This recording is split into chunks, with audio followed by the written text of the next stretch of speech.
ప్రేక్షకులకు నమస్కారం. మాఘమాసంలో ఎన్నో పుణ్యతిథులు. మాఘ వ్రతం అంటే స్నాన వ్రతం మనందరికీ తెలిసిన విషయమే. మాఘమాసం పుణ్యప్రదం. ప్రతిరోజు అసలు ఒక్కరోజు కూడా ఇంట్లో స్నానం చేయకూడదు అని అన్నారు. ప్రతిరోజు నది స్నానాలు చెయ్యాలి అని అన్నారు. సముద్ర స్నానాలు కూడా చెయ్యాలి అని అన్నారు. అయితే అవన్నీ ఇప్పుడు మనం ఉంటున్న పరిస్థితుల్లో బహుశా అంటే మనకి వీలు కుదరదు. అయినా కూడా అసలు ఎందుకు ఇలా చెప్పారు, మాఘ వ్రతానికి ఎందుకు ఇంత ప్రాముఖ్యత ఉంది, వీటి గురించి మనం తెలుసుకుంటున్నాం.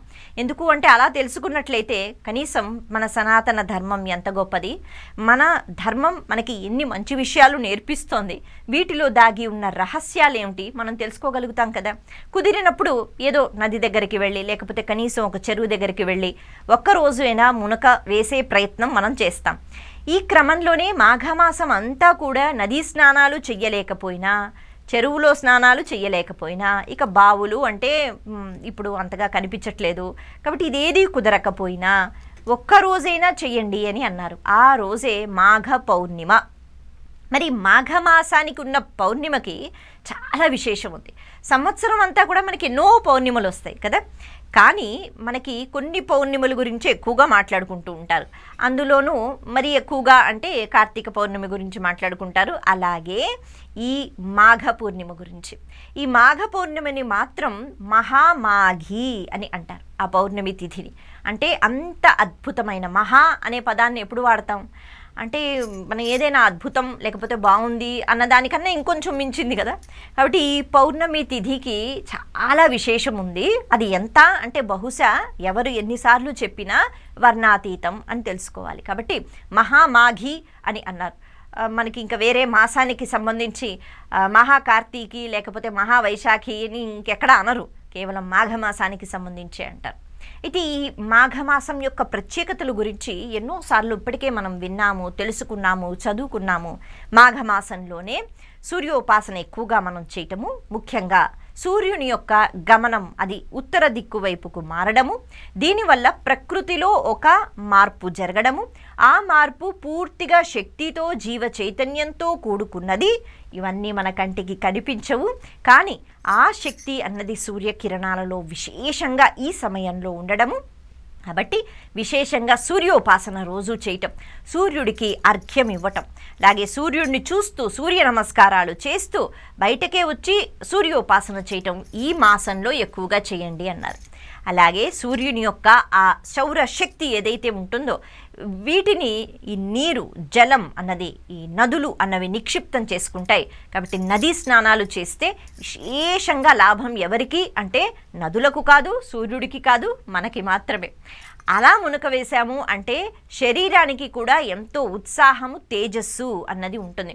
అలాగే ఆత్మ అన్నది లోపల ఉంటుందిగా, దానికి అది శుభ్రంగా ఉండాలి అంటే శరీరం దేవుంది, మనం ఎక్కడ స్నానం చేసినా దాన్ని శుభ్రపరచుకోవచ్చు, కానీ ఆత్మకి ఎటువంటి మాలిన్యము అంటకూడదు అంటే ముందుగా ప్రధానంగా మన మనసుని మనం చక్కగా శుభ్రం చేసుకోవాలి. ఎందుకంటే ఈ మనసులోంచే కదా అన్ని భావాలు వస్తూ ఉంటాయి. మంచివైతే పర్వాలేదు, ఎప్పుడు మంచి ఆలోచనలతో మనసు ఉండదు.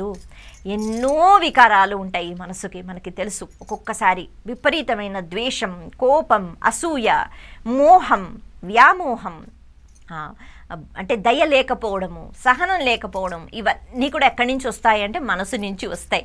ఈ జ్ఞానేంద్రియాలు, ఈ కర్మేంద్రియాలు తనంత తాముగా అవి ఏ పని చెయ్యవు. మనసు చెప్పాలి, చూడాలి, మనసు చెప్పాలి. మనసు చెప్పకపోతే మనం కళ్ళు మూసుకోగలం, కానీ మనసుని మనం ముయ్యలేంగా, చాలా కష్టం. కాబట్టి ఈ మనసుని కూడా ప్రభావితం చేస్తుంది. ఈ నదీ స్నానాలు చేసినప్పుడు శరీరం మునుగుతోంది కదా అని అనటానికి లేదు. ఆ సమయంలో వాతావరణంలో ఉన్న శక్తులు ఏవైతే ఉన్నాయో, పైగా నదీ జలంలో ఆ నీటి తరంగాల శక్తులు ఏవైతే ఉన్నాయో ఇవి పూర్తిగా మన మనసుకి కూడా సాత్వికమైన ఆలోచనలను ఇస్తాయి. అందుకే మాఘమాసంలో వాతావరణంలో వచ్చిన ఈ మార్పు మనకి ఎంతో ఆరోగ్యాన్ని ఇస్తుంది. శారీరకంగా, మానసికంగా. మనసు బాగుంటే మంచి కర్మలు చేస్తాం, పుణ్యాత్ములుగా మారుతాం, మళ్ళా జన్మల్లో కూడా ఈ పుణ్యం పనికొస్తుందిగా. అలాగే మనసు బాగుంటే ఎవరిని ఇబ్బంది పెట్టాం, ఎవరిని ఇబ్బంది పెట్టకపోతే అందరి ప్రేమను పొందుతాం. మరి సమాజంలో అందరూ మనల్ని ద్వేషిస్తూ ఉంటే బాగోదుగా. మనం నలుగురి ప్రేమను పొందాలి అంటే మన ప్రవర్తన ఎలా ఉందో చూసుకోవాలి. వీటన్నిటికీ మన మనసు కారణం. అందులోనూ చంద్రమా మనసో జాతః అన్నారు. చంద్రుని యొక్క ప్రభావం మన మనసుపై పడుతుంది. కాబట్టి పౌర్ణమి తిథి అన్న వెంటనే చంద్రుని యొక్క తిథి. అందులోనూ ఏ మాసానికైనా ఆ మాసం యొక్క సారం అంటే ఏదైనా విశిష్టత ఉంటే దానికి ఒక సారం ఉంటుంది కదా. మాఘమాసం అంతా కూడా ఎన్నో పుణ్యతిథులు మనం చెప్పుకుంటూ పోతే శ్రీ పంచమి కానీ, రథసప్తమి, అలాగే స్కంద షష్ఠి అంటారు, భీష్మాష్టమి, భీష్మ ఏకాదశి, అలాగే శివరాత్రి, ఇలా చెప్పుకుంటూ పోతే బోల్డ్ అని. అయితే దీనితో పాటు సూర్యుని యొక్క గమనం మారడం వల్ల, సూర్యుని యొక్క శక్తి మరింతగా ఉండటం వల్ల, అలాగే చంద్రుని యొక్క కిరణాలలో ఉన్న శక్తి మరింత తేజస్సుతో మరింత ఔషధీ గుణాలు కలిగేటట్టుగా ఉంటాయి. ఇవన్నీ కూడా నీరు నిక్షిప్తం చేసుకుంటాయి. ఆ నీటిలో మునక వేస్తే ఆరోగ్యం మనసుకి అలాగే దేహానికి ఈ రెండూ కూడా ఆరోగ్యంగా ముఖ్యంగా పవిత్రంగా మారతాయి. తద్వారా మంచి కర్మలు చేస్తాం. అందుకే స్నానం, ఆ తర్వాత జపం, ఆ తర్వాత దానం. మాఘ పౌర్ణిమ రోజు కూడా ఇదే క్రమం మనం పాటించాలి. స్నానం చేసిన వెంటనే చక్కని ఉత్సాహంతో మంచి బుద్ధితో జపం చేసుకోగలిగితే భగవంతునికి దగ్గరగా కూర్చుంటాం. లేకపోతే దాందే ఉంది, ప్రతిరోజు కూర్చుంటాం మన పూజా మందిరంలో. భక్తి ఉండాలి కదా, శ్రద్ధ ఉండాలి కదా. అందుకని నిర్మలమైన మనస్సుతో భగవంతుణ్ణి పిలవగలిగితే, పక్కన కూర్చోగలిగితే ఇంకేముంది, మన శక్తితో పాటు భగవంతుని యొక్క శక్తి కూడా కలుస్తుంది. ఇప్పుడేమవుతుంది, మంచి కర్మలు చేస్తాం, నలుగురికి ఉపయోగపడే కర్మలు చేస్తాం. ఎంత ఇవ్వగలిగితే అంత వస్తుంది అని తెలుసుకోవాలి. కానీ కేవలం వస్తుంది కదా అని ఇవ్వడం కాదు, నాకు భగవంతుడు ఇచ్చాడు కాబట్టి నేను ఇవ్వగలుగుతున్నాననే భావనతో ఇవ్వగలగాలి. ఇదంతా కూడా పుణ్యం సంపాదించుకునే కాలం ఉత్తరాయణం. కాబట్టి స్నానం, తర్వాత జపం, తర్వాత దానం. అందుకని ఈ దానానికి కూడా ఎంతో ప్రాముఖ్యత ఉంది. కాబట్టి వాతావరణంలో వచ్చే ఈ మార్పు, ముఖ్యంగా మాఘమాసం యొక్క సారం, ఆ మంచి సారం ఏదైతే ఉంటుందో అదంతా పౌర్ణమి తిథి రోజు ఉంటుంది. మాఘమాసం అంతా స్నానాలు చేయలేకపోయినా, అంటే ఇప్పుడున్న మన పరిస్థితుల్లో మనం ఎక్కడికి వెళ్ళిపోతాం నదుల దగ్గరికి అని అనుకున్నట్లయితే, పౌర్ణమి రోజైనా నదీ స్నానాలు, మరీ ముఖ్యంగా సముద్ర స్నానం అని చెప్పారు. ఈ సముద్రం మళ్ళీ అదే ఆ నీటిలో, ఆ నీటి తరంగాలలో ఉన్న శక్తి వేరుగా ఉంటుంది. అది మన కంటికి కనిపించదు. ఇటు అంటే చంద్రుని యొక్క కిరణాల యొక్క శక్తిని కూడా స్వీకరించి నిక్షిప్తం చేసుకుంటాయి. అందుకే సముద్ర స్నానము అంటే అన్ని వేళల్లో అది శ్రేయస్సుకరం అని చెప్పరు. కొన్ని నెలల్లోనే, ముఖ్యంగా కార్తీక పౌర్ణమి రోజు, అలాగే ఎక్కువగా మాఘమాసంలో మాఘ పౌర్ణిమ రోజు సముద్ర స్నానం చెయ్యవలసిందే అని పెట్టారు ఒక నియమం. ఇదివరకైతే కొంచెం దగ్గరలో ఉన్న ప్రదేశాల వాళ్ళందరూ కూడా చాలా కష్టపడి పౌర్ణమి తిథికి వచ్చి సముద్ర స్నానం చేసేవారు. లేదు అంటే పుణ్యనదుల్లో, జీవనదుల్లో, ఇంకా చెప్పాలి అంటే గంగా, యమున, సరస్వతి కలిసిన త్రివేణి సంగమంలో. అందుకే ఇప్పుడు మనకి ప్రయాగ్రాజ్లో కూడా ఈ అంటే మాఘ పౌర్ణిమ రోజు విశేషంగా భక్తులు రావడం జరుగుతుంది. కాబట్టి సముద్ర స్నానం చెయ్యాలి, కుదరకపోతే నదీ స్నానాలు చెయ్యాలి. అంటే గంగా నదిలో మునక వేస్తే మరీ మంచిది, లేకపోతే ప్రయాగ. ఇదివరకు కూడా మనం చెప్పుకున్నాం, ప్రయాగ అంటే 2 నదులు కలిసిన ప్రదేశం. 2 నదులు ఎక్కడైతే కలుస్తాయో వాటన్నిటిని కూడా ప్రయాగ అంటారు. కాకపోతే మనం చెప్పుకుంటున్న, ఇప్పుడు మాట్లాడుకుంటున్న కుంభమేళ, మహాకుంభమేళ అయిన ప్రయాగ కేవలం ప్రయాగ కాదు, ఇది ప్రయాగరాజ్. ఈ ప్రయాగల్లో అది రాజు వంటిది. ఎందుకు అంటే ఇటు గంగా, యమున, సరస్వతి అంతర్వాహినిగా 3 నదులు అక్కడ ప్రవహిస్తున్నాయి. కాబట్టి 2 నదులు ప్రవహించినా, 2 కన్నా ఎక్కువ నదులు ప్రవహించినా ఆ ప్రదేశాలను ప్రయాగ అంటారు. అందుకే విశేషమైన శక్తి నీటిలో ఉంటుంది. పైగా మాఘ పౌర్ణమికి ఇంకొక అద్భుతమైన శక్తి కూడా ఉంది.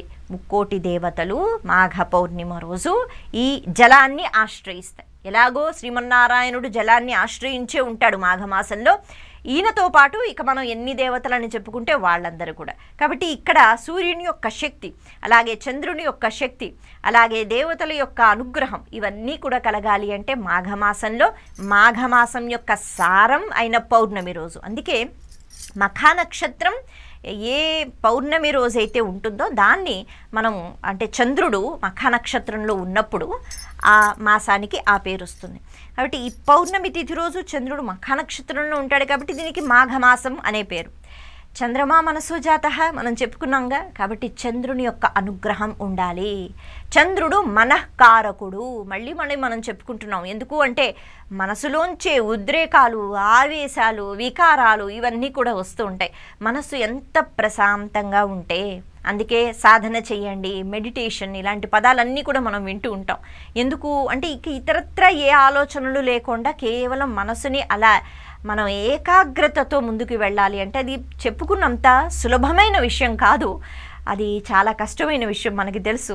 కాబట్టి ఆ మనసుని అలా మనం అధీనంలోకి పెట్టుకోవడానికి మళ్ళీ భగవంతుడే ఎన్నో మనకి చూపిస్తున్నాడు అనమాట. మన ఋషులు మునులు సాధన ఈ రకంగా కూడా చేసుకోండి అని మనకి అందింపచేశారు. కాబట్టి వాటిని మనం చక్కగా సద్వినియోగం చేసుకోవాలి కదా. కాబట్టి అలాంటి పుణ్యతిథుల్లో ఈ మాఘ పౌర్ణమి ఒకటి. మాఘమాసంలో ఉన్న సారం ఇందులో ఉంది. మరి మిగతా రోజుల్లో మీ సాధన ఎలా ఉన్నా లేకపోయినా ఈ రోజైనా చేసుకోండి అని మన పెద్దవాళ్ళు, ఋషులు, మునులు, ఇంకా చెప్పాలి అంటే మహాభారతంలో కూడా ధర్మరాజుకి ఈ మాఘ పౌర్ణమి విశిష్టతను శ్రీకృష్ణ పరమాత్మ చెప్పారు. మాఘ పౌర్ణమి రోజు ఖచ్చితంగా సముద్ర స్నానం లేదా అది కుదరకపోతే నదీ స్నానం చెయ్యాలి అని శ్రీకృష్ణ పరమాత్మ చెప్పారు. ఏదైనా అలా ఇది చెయ్యాలి అంటే కదా మనం చేస్తాం. మరి దానివల్ల భగవంతుడికి కాదు మనకే ఉపయోగం, మన ఆరోగ్యానికి, మానసిక ఆరోగ్యానికి. ఇక ఇంతేనా కాదు, ఈ మాఘ పౌర్ణిమకి చాలా విశేషతలు ఉన్నాయి. అంటే మనకి కేవలం పౌర్ణమి తిథి అంటే చంద్రుని యొక్క ప్రభావం అనే కాకుండా కొన్ని అద్భుతాలు కూడా ఈ తిథిలో జరిగినవి ఉన్నాయి. వాటిని కూడా ఒక్కసారి మనం స్మరించుకుందాం. సుబ్రహ్మణ్య ఆరాధన కూడా ఎక్కువగా అంటే కొన్ని ప్రాంతాలలో మనకి కనిపిస్తుంటుంది మాఘ పౌర్ణిమ రోజు. ఎందుకు అంటే ఈశ్వరుడికే జ్ఞానప్రదాతగా, అంటే బ్రహ్మజ్ఞానాన్ని ఈశ్వరుడికి ఎవరు బోధించారు అంటే సుబ్రహ్మణ్యేశ్వర స్వామి బోధించారు అని చెప్తారనమాట. ఈశ్వరుడికి కూడా బ్రహ్మజ్ఞానం చెప్తారా ఎవరైనా అంటే ఆ ఆలోచనకే కొద్దిగా మనకి అసలు అంతు చిక్కదు.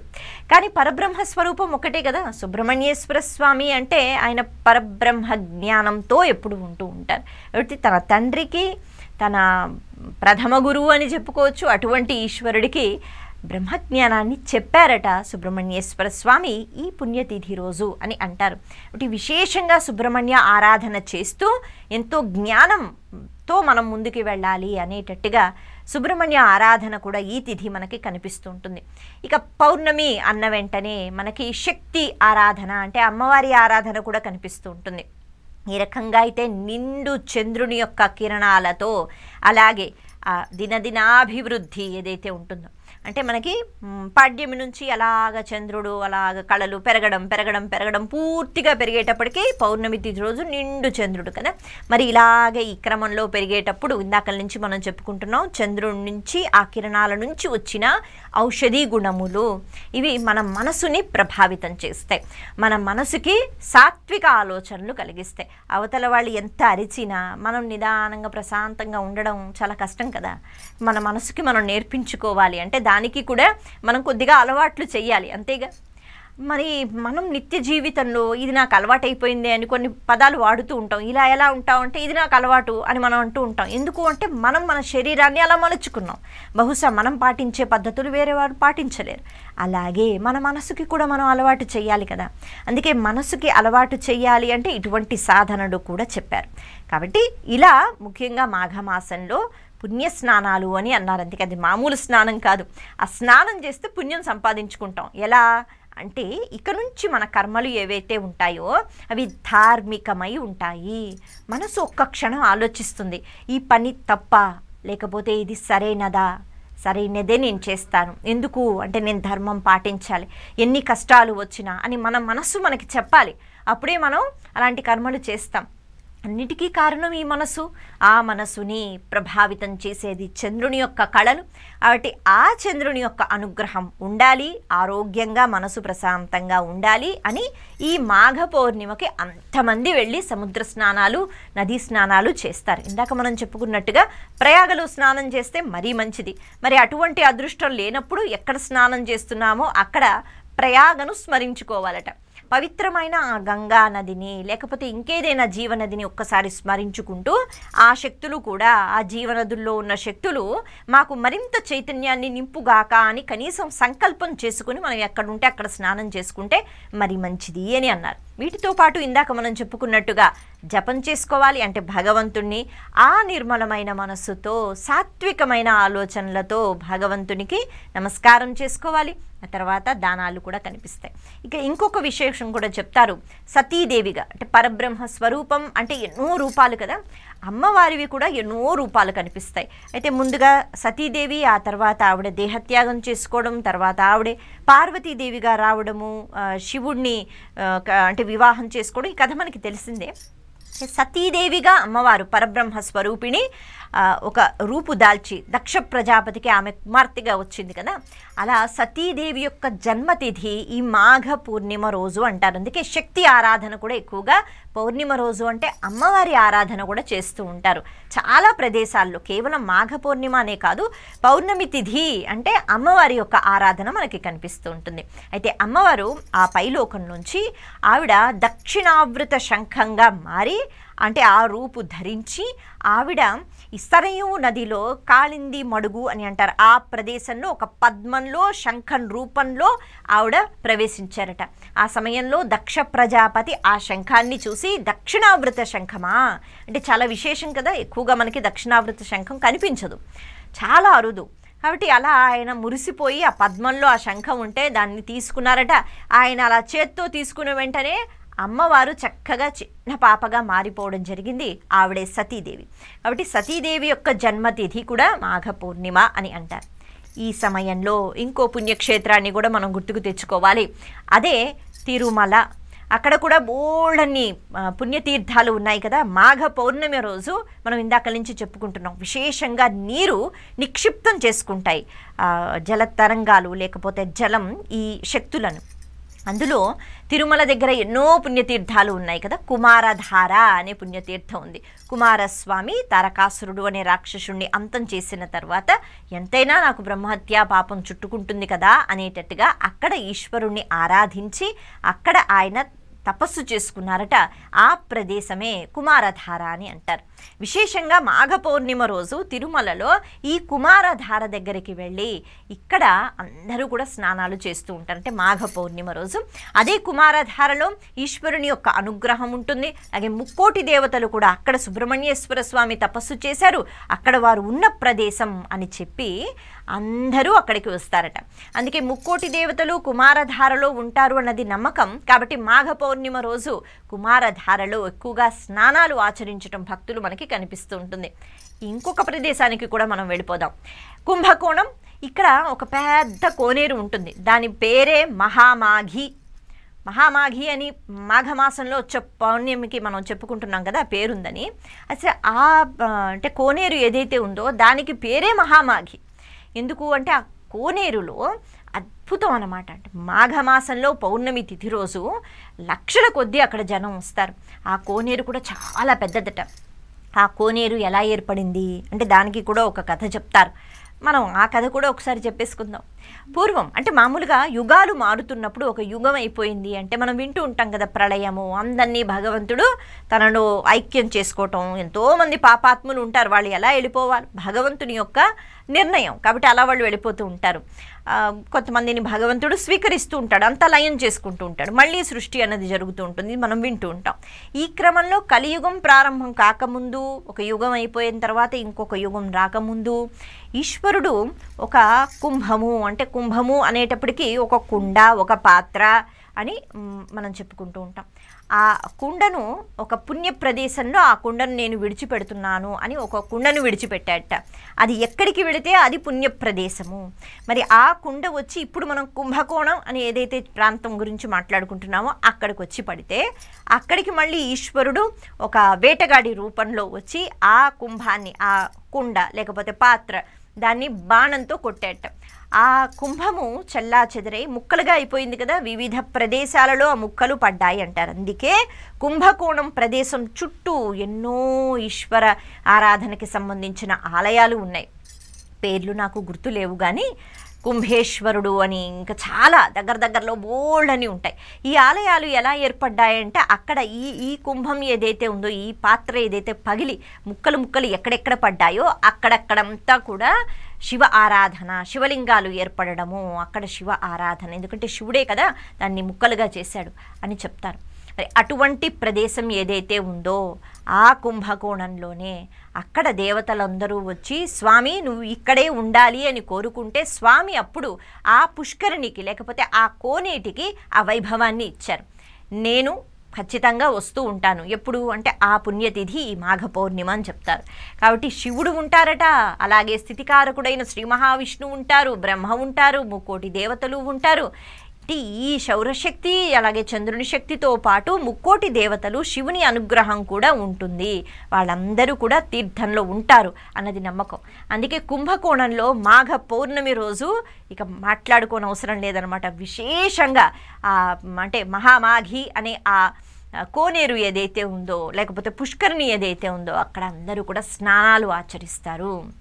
అది సాక్షాత్తు ఈశ్వరుడు ఆ వరవిచ్చారు ఆ కోనేటికి అని చెప్తూ ఉంటారనమాట.